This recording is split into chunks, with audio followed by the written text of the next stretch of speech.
고린도전서 1장 18절에서 25절 말씀 한 절씩 교도하도록 하겠습니다. 십자가의 도가 멸망하는 자들에게는 미련한 것이요 구원을 받는 우리에게는 하나님의 능력이라. 기록된 바 내가 지혜 있는 자들의 지혜를 멸하고 총명한 자들의 총명을 패하리라 하였으니, 지혜 있는 자가 어디 있느냐? 선비가 어디 있느냐? 이 세대의 변론가가 어디 있느냐? 하나님께서 이 세상의 지혜를 미련하게 하신 것이 아니냐? 하나님의 지혜에 있어서는 이 세상이 자기 지혜로 하나님을 알지 못하므로 하나님께서 전도에 미련한 것으로 믿는 자들을 구원하시기를 기뻐하셨도다. 유대인은 표적을 구하고 헬라인은 지혜를 찾으나 우리는 십자가에 못 박힌 그리스도를 전하니 유대인에게는 거리끼는 것이요 이방인에게는 미련한 것이로되, 오직 부르심을 받은 자들에게는 유대인이나 헬라인이나 그리스도는 하나님의 능력이요 하나님의 지혜니라. 하나님의 어리석음이 사람보다 지혜롭고 하나님의 약하심이 사람보다 강하니라. 아멘. 오늘 고린도전서 1장 18절 앞에 보시면 이 사도 바울은 이제 고린도 교회의 분쟁의 문제를 이야기하다가 갑자기 오늘 본문의 말씀에서부터 이 십자가의 도에 대해서 말씀을 하고 있습니다. 그 이유는 무엇일까요? 비록 그들이 예수님을 믿는 성도들이지만 세상적인 조건을 보고 사람을 판단하고 각자 자기에게 힘이 될 만한 조건을 가진 사람을 추종하는 가운데에 이 문제가 생겼다라는 것을 이렇게 알려주면서 여기에 대해서 해답은 오직 십자가의 도임을 말씀하고 있는 것이죠. 지금 고린도 교회 성도들의 신앙은 십자가의 모습과는 정반대에 서 있습니다. 그러면서도 자기들 스스로는 예수를 가장 잘 믿고 있는 것으로 자랑한 것입니다. 바울은 그런 고린도 교인들을 향해서 십자가가 과연 어떤 것인가를 말하면서 고린도 교인들의 신앙이 십자가에서 어떻게 벗어나 있는지를 말하고 있는 것이죠. 오늘 우리가 우리의 자신을 점검해야 하는 부분이 바로 이 부분입니다. 얼마나 교회 일에 열심히냐를 점검할 것이 아니라 과연 십자가의 도를 따르고 있느냐, 그것으로 우리는 신앙을 판단해야 되겠죠. 봉사를 하지 말라는 의미가 아닙니다. 이 의미를 정확하게 여러분 이해를 잘 하셔야 됩니다. 신앙의 길은 오직 십자가의 길이라는 것, 그것을 사도 바울은 너무나 잘 알고 있기에 갑자기 고린도 교회가 분쟁하고 있는 그 가운데서 이 십자가의 도를 제대로 알면 모든 것에서부터 이제 바르게 설 수 있음을 말씀하고 있는 것이죠. 고린도 교회는 누구에게 세례를 받았느냐, 누구에게 가르침을 받았느냐, 거기에 분파를 조장하고 내가 얼마나 많은 지식을 가지고 있는가를 자랑하였습니다. 외적인 것을 가지고 사람들을 평가하고 자기보다 못한 조건을 가지고 있는 사람은 무시하면서 자기가 더 우위에 있음을 스스로 즐기면서 살아가죠. 이런 것들이 바로 십자가의 도에서 벗어나고 있는 것이죠. 신자는 무엇을 하든 그 목적은 그리스도를 배워야 하며 그리스도를 닮아가야 되는 것입니다. 오직 그리스도를 위해서 배우기 위해서 움직이기 때문에 자기가 한 일을 가지고 남과 비교하고 우월감을 가지게 되는 함정에 빠지지 않아야 되겠죠. 그것이 바로 십자가를 제대로 알고 있는 참 성도의 모습인 것입니다. 이렇게 하는 것은 내가 왜 이런 행동을 해야 하는지 그 목적을 제대로 알고 있기 때문인 것이죠. 그런데 많은 교회에서는 어떻게 보면 이 십자가의 십자가의 길보다는 하나의 업적을 쌓아가는 것에 관심을 가지고 중심을 가질 때가 많습니다. 선교를 하고 구제를 하면서 열심히 일하고 있는 자신과 자신의 교회에 대해서 스스로 만족감을 가지고 있는 것이죠. 반면에 다른 교회보다 일도 하지 않고 가만히 있을 때 교회에 대해서 불만이 일어나는 이유도 결국은 자신의 만족을 채우는데 교회가 도움을 주지 못하고 있기 때문인 것입니다. 남들에게 내세울 것이 없어지기 때문에 불만이 일어나지 않을 수 없는. 우리 교회는 이런 것을 하는데 한번 와봐라. 이 전도하기 얼마나 좋습니까? 말하기 얼마나 좋습니까? 그런데 그런 게 없으면 불만이 쌓이는 거죠. 다른 교회들이 하는 여러 가지 것들을 보면서 부러워하고 우리 교회도 저런 일을 했으면 하는 마음을 가지게 되는 것도 결국은 그 일이 나에게 기쁨을 주고 만족을 줄 수 있다는 생각 때문이죠. 사람은 선한 일에 대한 욕심이 있습니다. 선한 일을 많이 함으로써 자신과 남과 다르다는 것을 확인받고 싶어 하는 것이죠. 결국은 그것이 자신의 힘이 되는 것입니다. 비록 남들보다 못 살아도 교회의 성도 수가 적어도 나는 너희들보다 선한 일을 많이 하며 우리 교회는 비록 작아도 선한 일에는 열심히 한다라는 자존심을 가지고 있기 때문에 그 열등감에서 벗어나고자 그 세상적인 것이라는 것은 착한 일도 포함되는 것이겠죠. 거기에 관심을 가지는 것이죠. 고린도 교회의 분쟁은 바로 이런 정신을 바탕으로 나타났던 문제였습니다. 사람들은 자기에 있는 모든 것을 총동원해서 자신의 힘을 삼으려 하죠. 그런데 오늘 성경은 말씀하시기를 이게 말씀하고 있습니다. 18절 말씀 우리 같이 함께 읽어볼까요? 시작. 십자가의 도가 멸망하는 자들에게는 미련한 것이요 구원을 받는 우리에게는 하나님의 능력이라. 아멘. 십자가의 도가 멸망하는 자들에게는 미련하다라고 말씀합니다. 세상 사람들이 보기에는 이 십자가라는 것은 매력이 없습니다. 오히려 미련하게 보인다는 것이죠. 왜 그렇습니까? 이것은 십자가는 힘을 포기하도록 하기 때문이죠. 세상은 무엇인가를 얻기 위해서 살아갑니다. 힘이 되는 것을 얻고자 발부둥치면서 살아가고 힘이 자기에게서 사라지면 그토록 낙심하고 비관하고 살아가죠. 그런 세상에 등장한 십자가는 오히려 있는 힘까지 포기하라고 가르치고 있습니다. 십자가는 지고 망하는 것이라고 가르치죠.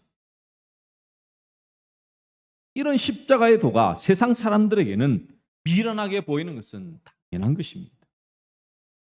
그렇지 않습니까? 유대인들도 지금 예수님을 구원자로 메시아로 인정하지 않습니다. 왜요?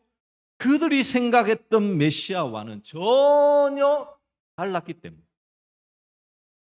로마의 압제로부터 구출해주고 자신의 이스라엘이 세상에서 가장 강력한 나라로 만들어주는 다윗과 같은 그 왕으로 오는 메시아를 기대했는데 기껏 많은 사람들을 정말 고쳐주고 많은 사람들에게 좋은 교훈을 주다가 갑자기 십자가에서 저주받은 나무에서 죽다니 그들은 예수님을 구원자로 메시아로 인정하고 있지 않은 것이죠. 성도들도 십자가를 오해합니다. 오늘 고린도 교회는 이 바울파, 아볼로파 등을 만들어 가지고 서로의 우월감을 내세우는 것이죠. 나는 방언을 한다. 나는 병을 고친다. 그 자신을 자랑하기에 바쁩니다. 11조를 했더니 하나님께서 복을 주더라. 주일 성수를 했더니 이러한 은혜를 주시더라 하면서 십자가를 서로 차별해 버리는 것이죠.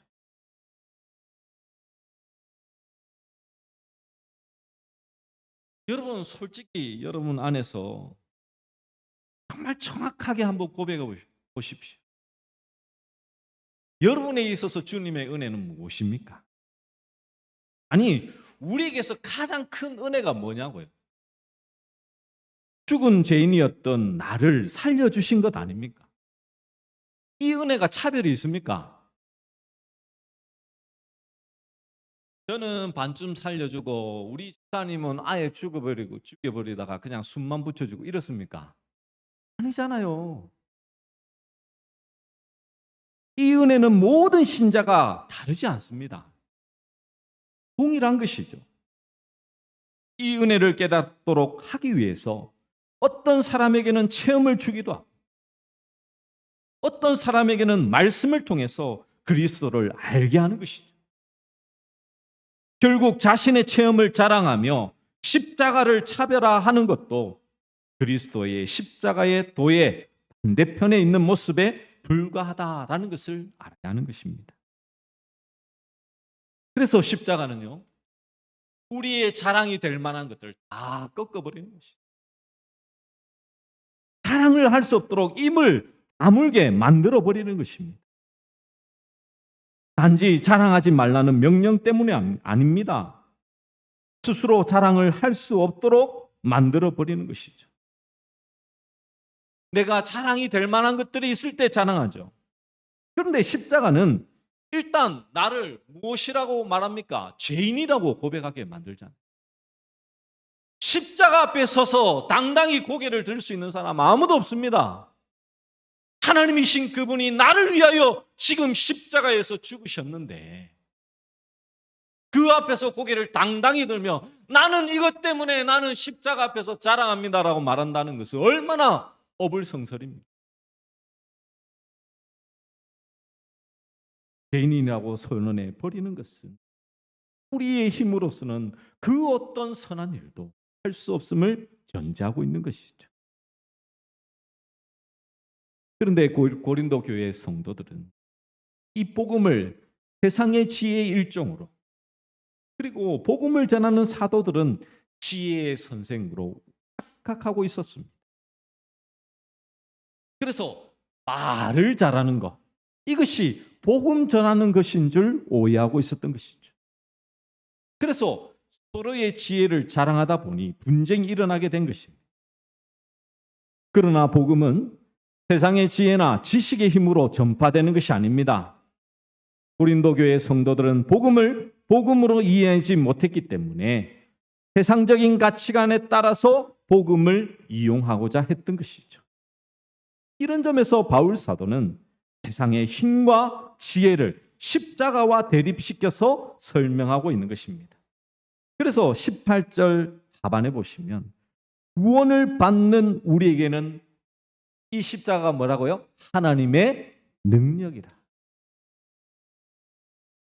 여러분은 십자가가 하나님의 능력이십니까? 그렇다면 여러분은 죄인이십니다.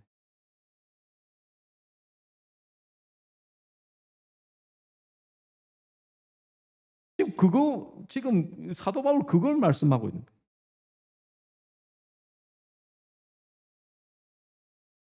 그러나 어리석게도 우리들은 십자가를 영생을 얻게 하는 하나님의 힘으로 인정하지 않습니다. 왜? 우리의 마음속 깊은 곳에서는 계속 세상적인 가치관의 힘으로 여겨지기 때문이죠. 다른 사람 위에 군림하고 드리고 남을 복종시킬 수 있는 그런 힘을 가지기를 원하는 것입니다. 세상에서 나를 다른 사람 위에 군림할 수 있게 해주는 것은 돈이고 명예이며 권력이요 학벌인 것이죠. 그러니 십자가를 무시할 수밖에 없는 것 아닙니까? 세상의 사람들은. 그러면 성도된 우리들은 어떠냐고. 이런 점에서 예수님을 통해 세상의 힘을 얻기를 기대하는 자들에게는 십자가는 걸림돌이 돼. 십자가에서 죽으셨기 때문에 우리는 예수님을 믿는다라고 말만 하면 되는 줄 압니다. 그러나 십자가에서 죽으신 예수 그리스도께서는 우리를 십자가로 부르고 계십니다. 때문에 세상의 힘을 얻기 위해서 열심히 사는 자들은 십자가를 말을 하지만 자신의 죽음이 없는 십자가만을 외치고 있을 뿐이죠. 왜? 십자가에서 자신이 죽는다는 것은 일어난 일로만 보이기 때문입니다.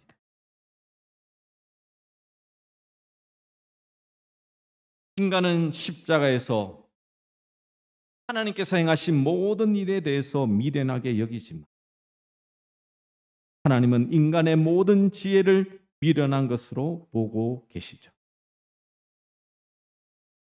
그러면서 이제 이사야 29장 14절을 인용하면서 제가 이사야 29장 14절을 읽어드립니다. 그러므로 내가 이 백성 중에 기이한 일, 곧 기이하고 가장 기이한 일을 다시 행하리니 그들 중에서 지혜자의 지혜가 없어지고 명철자의 총명이 가려지리. 이 19절 말씀, 이걸 이사야 말씀을 그대로 인용하면서 20절 말씀하죠. 지혜 있는 자가 어디 있느냐? 선비가 어디 있느냐? 이 세대의 변론가가 어디 있느냐? 하나님께서 이 세상의 지혜를 미련하게 하신 것이 아니냐라고 말씀합니다. 바울 사도가 이렇게 말씀했던 이유는 무엇입니까? 이 고린도 교회는 오해를 한 거예요. 복음의 말씀을 헬라의 지혜와 혼돈했던 것입니다. 그래서 말씀을 가르치는 자들을 지혜 있는 자, 그리고 변론가로 여겼던 것이죠. 그래서 말씀을 잘 가르치는 사람, 바울, 아볼로, 게바를 비롯하여 그 복음을 전하는 자들을 흔히 철학을 가지고 가르쳤던 지혜의 교사들과 비슷한 존재로 인식하였던 것입니다. 그렇기 때문에 바울 사도는 지혜를 추구하는 자들을 향해서 바로 하나님은 미련한 방법으로 일하신다라고 선언하고 있는 것입니다. 그래서 21절 말씀 우리 같이 한번 읽어봅시다. 함께 읽겠습니다. 시작. 하나님의 지혜에 있어서는 이 세상이 자기 지혜로 하나님을 알지 못하므로 하나님께서 전도에 미련한 것으로 믿는 자들을 구원하시기를 기뻐하셨도다. 전도에 미련한 것이라고 하니까 전도는 행위 자체가 미련한 것이다라고 생각하시면 안 됩니다. 또 그 내용 자체가 부족하거나 잘못된 것도 결코 아니겠죠.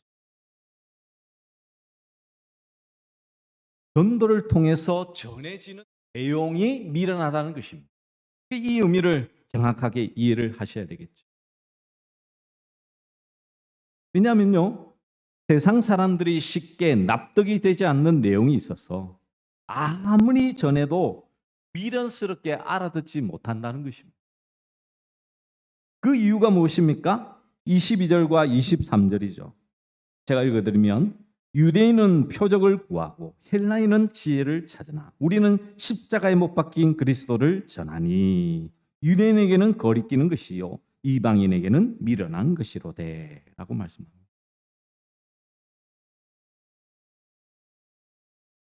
이렇게 잘 못 알아듣는 이유가 바로 유대인과 헬라인을 빗대어서 얘기하죠. 유대인은 표적을 구합니다. 헬라인은 지혜를 구하죠. 유대인들은 창조주 하나님을 믿으며 율법대로 선하게 살려는 자들입니다. 헬라인은 무신론자입니다. 그리고 자신들의 우상들을 만들어 숭배하는 자들을 대표하죠. 두 민족을 예로 들었지만 사실은 전체적인 인류를 상징하고 있는 것입니다. 따라서 사람들이 하나님을 대하는 태도는 두 가지라는 것이죠. 표적을 보이면 믿겠다는 자와 스스로 깨우쳐 지혜를 얻으면 믿겠다는 자로 나뉜다는 뜻입니다.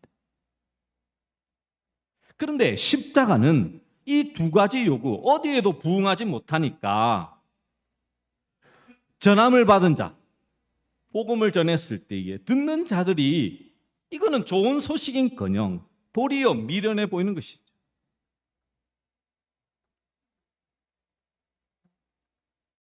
표적을 통해서 행하는 것도 아니요. 아니 여러분 표적을 통해서 뭐 이렇게 한 번씩 그런 일들이 있지만 아니 여러분 생각해 보십시오. 진짜 그것으로 인해서 나타내려면 계속 그래야 되죠. 우연히 한 번씩 그렇게 하면 안 됩니다. 계속 그래요, 계속. 그런데 안 그렇잖아요.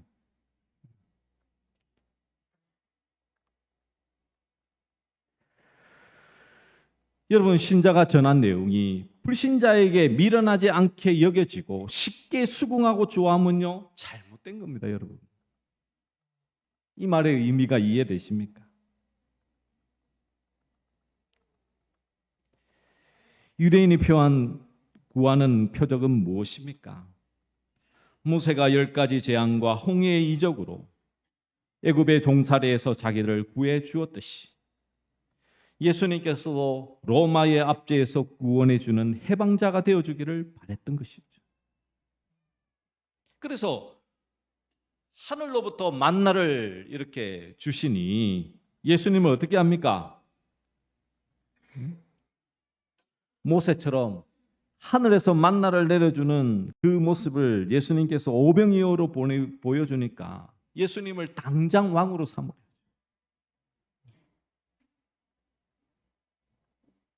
요즘식으로 하면 병이 낫고 사업이 흥하고 자식이 공부 잘하면, 즉 현실의 문제가 해결되면 예수님을 믿어보겠다는 것이죠.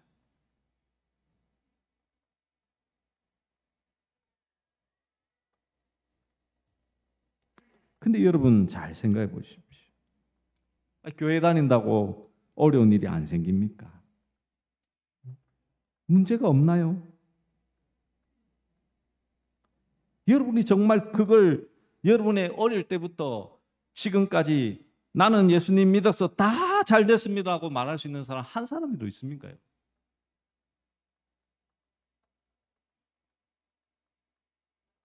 그런데도 아직도 예수님을 믿으면 모든 것이 해결됩니다라고 그냥 버릇처럼 말하는 것은 진정한 지금 십자가의 그 도를 잘못 이해하고 있는 것이죠.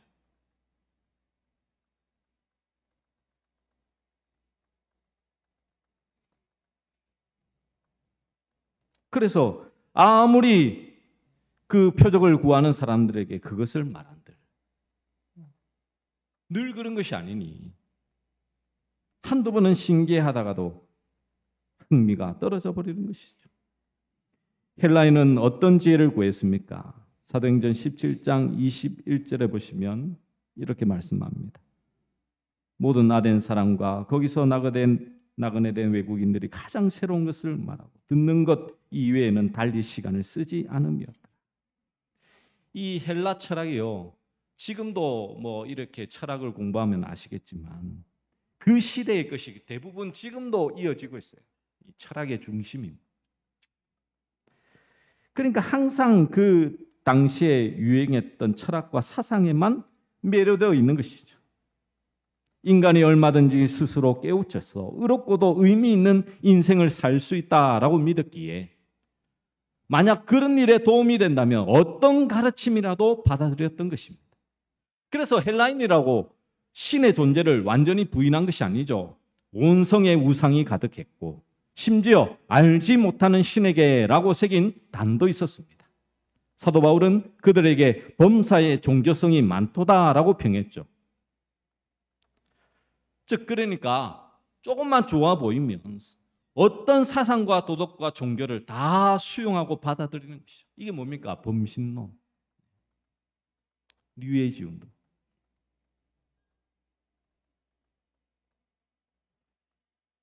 종교 중에 하나로 기독교를 여긴 것이죠. 여러분 신자가 복음을 전할 때에 이 두 가지 표적이나 또 지혜를 맞춰줄 수 있는 것은 결코 아닙니다. 왜 사람들이 그 두 가지를 구하고 있습니까? 유예는 하나님을 믿고 도덕적으로 선하게 살 수는 있는데 현실적으로는 너무 힘들기에 먹고 마시는 문제만 해결되면 한이 없겠다는 것이죠. 반면에 헬라인은 먹고 마시는 문제보다는 자신의 가치를 더 높일 수 있는 새로운 것을 찾는 것이 소원이었던 것입니다. 둘 다 인간에게는 아무런 문제가 없지만 더 가치 있고 행복한 인생을 추구하겠다라는 뜻을 가지고 있죠. 반면에 복음은 그런 요구를 완전히 부인합니다. 아니, 부인하는 정도가 아니라 완전히 뒤집어 버리죠. 모든 인간이 가거나 현재에 전혀 선하지 않았으며 앞으로 선해질 가능성도 아예 없다라고 선포하고 있지 않습니까? 우리는 하나님의 진노 아래에서 죽음 가운데 있었던 죄인입니다. 영적으로는 나면서부터 소경이요, 안전뱅이라고 하죠. 너무나 추하고 더러워 냄새나는 시체와 같은 것이 우리의 모습이지 않습니까?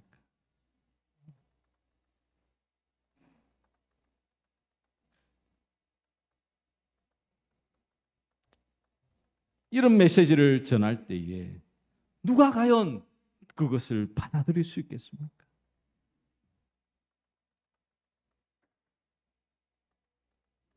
그래서 십자가 복음을 온전히 전하면요, 전도에 미련한 것이 행해지면 사람들이 내보이는 반응도 오직 두 가지뿐이죠. 크게 반발하며 난리를 치든지 아니면 정말로 가슴에 찔려 자신의 그 모든 삶을 내려놓고 그리스도 앞에 나오든지. 근데 그 결과는 누가 결정하는 것입니까? 오직 하나님께서 결정하시는 것이죠. 그래서 여러분, 이 시대의 전도를 보면요, 좀 왜곡된 게 많죠. 무조건 내 집을 채우라고 전도를 하기 위해서 여러 방법들을 사용합니다. 전도가 안 되니까 자꾸 상품을 늘리고 돈을 주고 사람을 데려오기도 합니다. 그리고 한 번 오고 나면 그 사람과 관계를 끊어버리는 경우들도 있고. 왜? 내가 이렇게 해줬는데 그만큼 안 따라주니까. 그래서 저희 교회는 제가 그 새생명 축제를 이렇게 하면서도 평소와 똑같기를 저는 바랍니다. 아니, 복음 메시지만 전하면 되는 거죠. 다른 게 뭐가 필요합니까?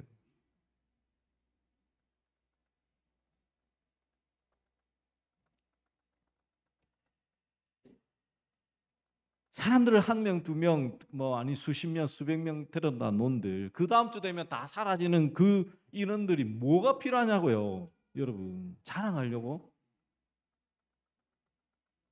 한 명이라도 정말 그리스도 앞에 나와서 그 복음 앞에 자신의 그 문제를 안고 주님 앞에 엎드리며 자복하며 자신의 죄를 깨닫고 참된 하나님의 자녀 되는 것이 가장 중요한 것 아니겠습니까, 여러분?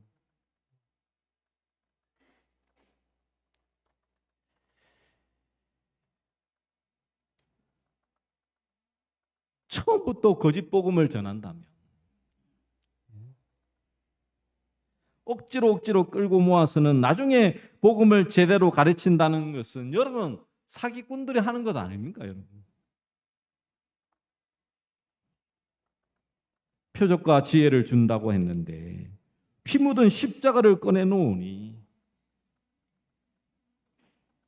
그들에게는 아무런 감흥이 없는 것이죠. 그렇다고 해서 여러분 결코 실망치 마십시오. 그래서 여러분 전도는 힘든 거예요. 우리가 하는, 인간이 하는 거 아닙니다. 그래서 성령의 충만함을 구하는 것이죠.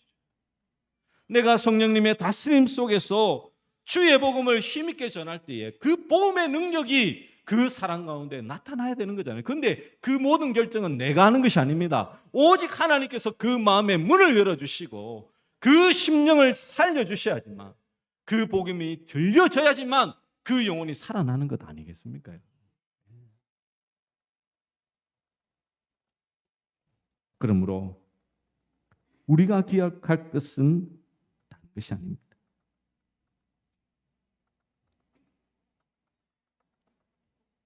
단순히 이 시대의 마지막 시대에 전도를 하는 것은요,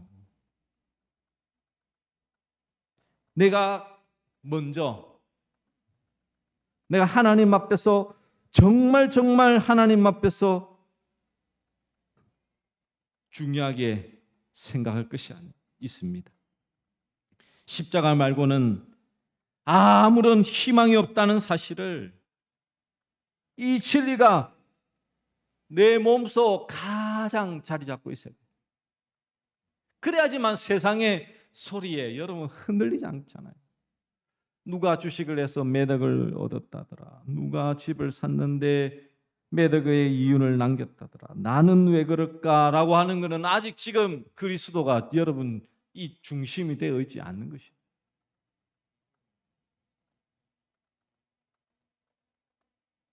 정말 그리스도만이 여러분의 삶의 정말 중심입니까?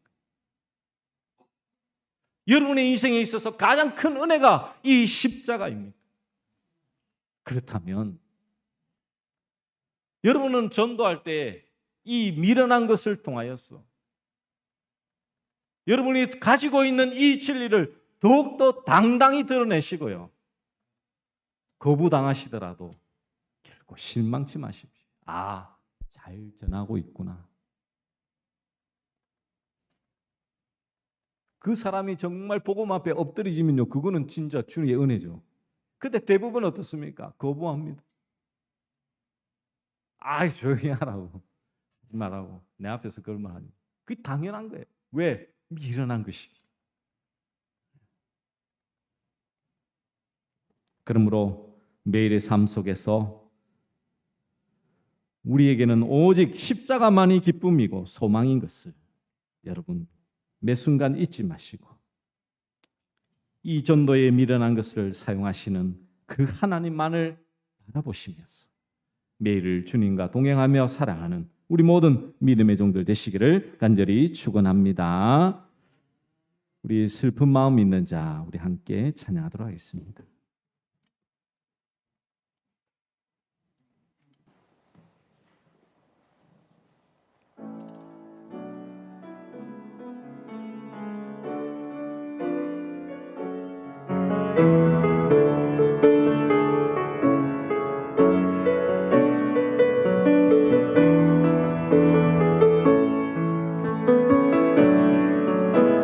슬픈 마음 있는 자, 몸과 영혼 병든 자, 누구든지 부르시오. 예수 이름 부르시오. 그 이름을 믿는 자, 그 이름을 부르는 자, 그가 어떤 사람이든 그는 구원 얻으리. 은과 금 내게 없으나 나아진 것 너에게 주니. 명의 이름 예수라. 그 이름을 붙드시오. 그 이름을 믿는 자, 그 이름을 외치는 자, 그가 어떤 사람이든 그는 주의 영광 보리라.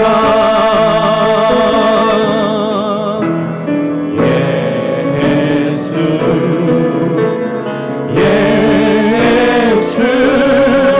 온 능력의